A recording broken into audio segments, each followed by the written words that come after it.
Non fisherman package అందిస్తానని చెప్పి దశాబ్దాలుగా నాన్ ఫిషర్మ్యాన్ ప్యాకేజ్ కోసం తిరుగుతుంటే అర్హత ఉన్నా లేకున్నా ప్రతి కుటుంబానికి నాన్ ఫిషర్మ్యాన్ ప్యాకేజ్ అందించినటువంటి వ్యక్తిని మీ ఇంటి బిడ్డను నేను అని చెప్పి ఈ సందర్భంగా మీ అందరికి మనం చేస్తున్నాను.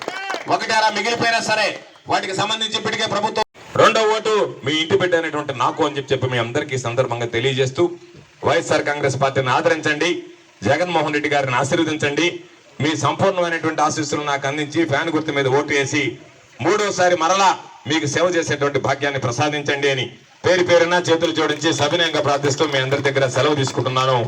జై హింద్, జోహర్ వైఎస్ఆర్, జై జగన్.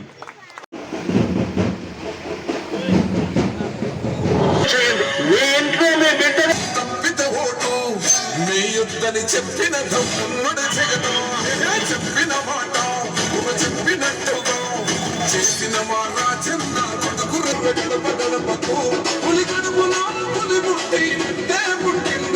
చెండలు జత కట్టడమే నీ ఎజెండా చెలగుండల గుడి పెన్షన్ ఇస్తానని చెప్పాడు. 2250 రూపాయలకు మొదటి సంతకం పెట్టాడు. 2500కి పెంచాడు.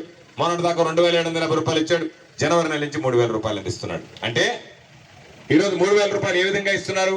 గతంలో పెన్షన్ కావాలంటే దివ్యాంగులు కానీ వృద్ధులు కానీ పొద్దుటి నుంచి సాయం ఇవ్వండి అని చెప్పి ఈ రోజు ఆ విధంగా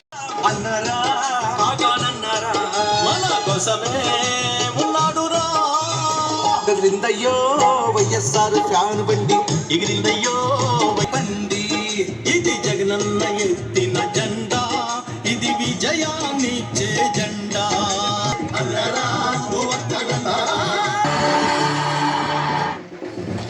ఎవరా వచ్చింది? ఎవరు?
రెడ్డి గారి ఆశీస్సులతో పోటీ చేస్తున్నటువంటి నాకు ఫ్యాన్ గుర్తు మీద ఓటు వేసి నా ఆశీస్సులు అందించాలని కోరడానికి ఈరోజు పండ్లపాలెం గ్రామానికి వచ్చిన సందర్భంగా ఈ కార్యక్రమంలో పాల్గొంటున్నటువంటి ప్రతి ఒక్కరికి పేరు పేరున చేతులు జోడించి హృదయపూర్వకమైనటువంటి నమస్కారాలు తెలియజేసుకుంటారు. ఈరోజు ఒకసారి చూస్తే ఈరోజు కాస్త ఆలస్యమైంది, బండపాలెం హరిజన పడుతూ రావడం జరిగింది. అయితే ఈరోజు ఎన్నికలు జరుగుతున్నటువంటి నేపథ్యంలో అనేక పార్టీలు వస్తాయి, అనేక రకాలైనటువంటి మాటలు చెప్తాయి. ప్రతి ఒక్కరు మనం ఆలోచన చేయాల్సింది, ఎవరు గతంలో హామీలు ఇచ్చారు, ఏ ప్రభుత్వం ఏ ముఖ్యమంత్రి ఆ హామీలను నెరవేర్చారనేటువంటిదే మనం అందరం ఆలోచన చేయాల్సిన 2014లో చంద్రబాబు అనేక రకాలైనటువంటి హామీలు ఇచ్చారు. రైతుల రుణమాఫీ అన్నాడు, చేశాడా? మోసం చేశాడు.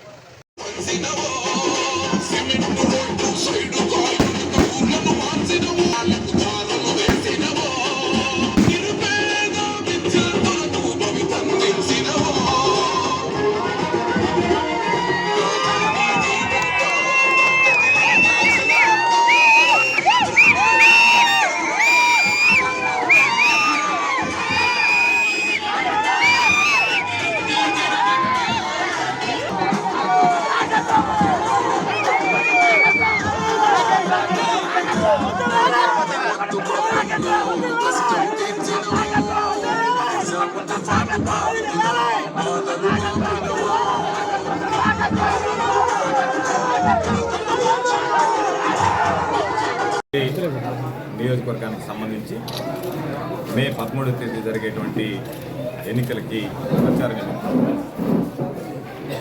ఊరువారిపాలెం, వల్లూరు గ్రామాల్లో ఈరోజు పర్యటించడం జరుగుతుంది. ఎక్కడికి వెళ్ళినా సరే ప్రజల దగ్గర విశేషమైనటువంటి స్పందన ఈరోజు వైఎస్ఆర్ కాంగ్రెస్ పార్టీకి లభించేవాడు.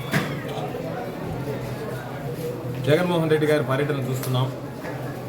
ప్రజలు ఎగిసిపడేటువంటి కెరటాల్లాగా పెద్ద ఎత్తున ఈరోజు ఇచ్చేసి జగన్మోహన్ రెడ్డి గారికి ఆశీస్సులు అందిస్తున్నాం. ప్రజలు జగన్మోహన్ రెడ్డి గారి ద్వారా మనం లబ్ధి పొందాం, మళ్ళీ ఈ ప్రభుత్వం తిరిగి రావాలని కోరుకుంటున్నారు. కాబట్టి ఇంత పెద్ద ఎత్తున ఆశీస్సులు అందించడానికి ప్రజలు స్వచ్ఛందంగా తరలి రావడం. ఏ బహిరంగ సభ జరిగినా సరే ఈరోజు పెద్ద ఎత్తున జనాలు ఇచ్చేస్తున్నారు, జగన్మోహన్ రెడ్డి గారికి ఆశీస్సులు అందిస్తున్నారు.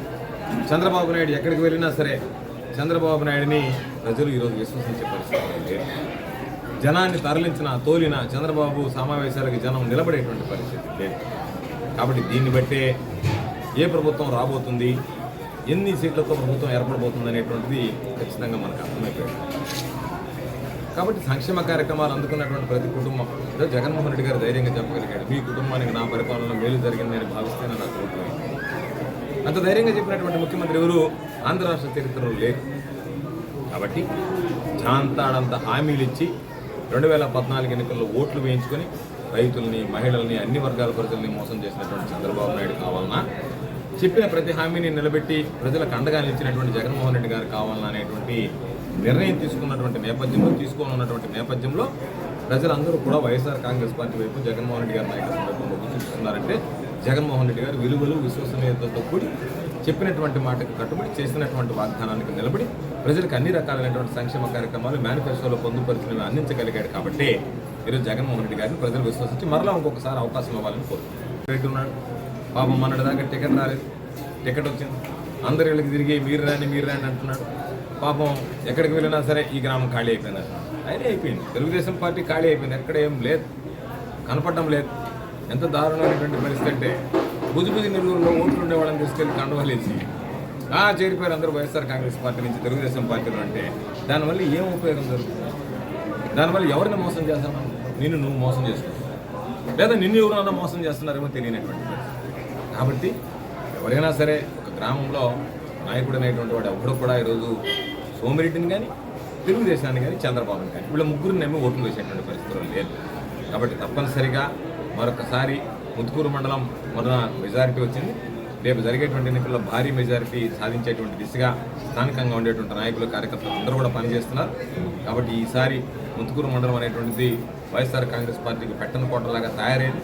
వైఎస్ఆర్ కాంగ్రెస్ పార్టీకి ఏ సర్వే చేసినా సరే ముత్తుకూరు మండలం బాగా ఆదరిస్తున్నటువంటి మండలాల్లో ఒక మండలంగా ఈరోజు నిలబడగలిగింది.